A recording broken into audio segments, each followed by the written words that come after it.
নমস্কার বন্ধুরা, চ্যাটার্জিস কিচেনে সকলকে স্বাগত। আজকের রেসিপি হচ্ছে দই কাতলা।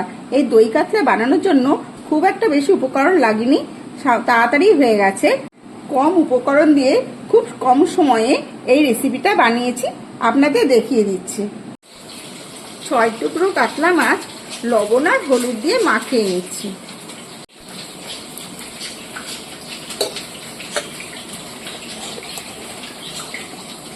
আগে থেকে হলুদ লবণ মাখিয়ে রাখা মাছগুলি ছেড়ে দিলাম।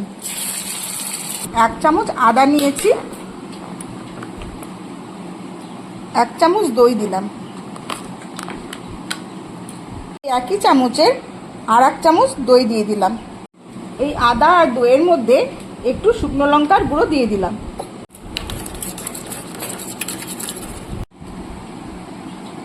এক চামচ হলুদ গুঁড়ো,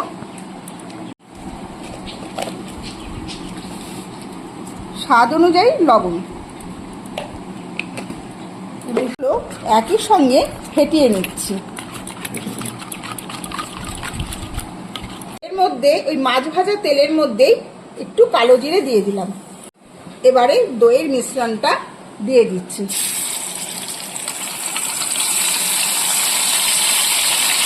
বাটি ধোয়া জলটা তেলের মধ্যে দিয়ে ভালো করে কষিয়ে নেব।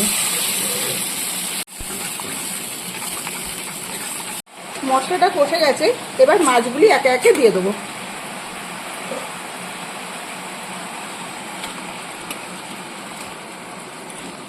একটু ঝোল রাখার জন্য সামান্য একটু জল দিয়ে দিচ্ছি।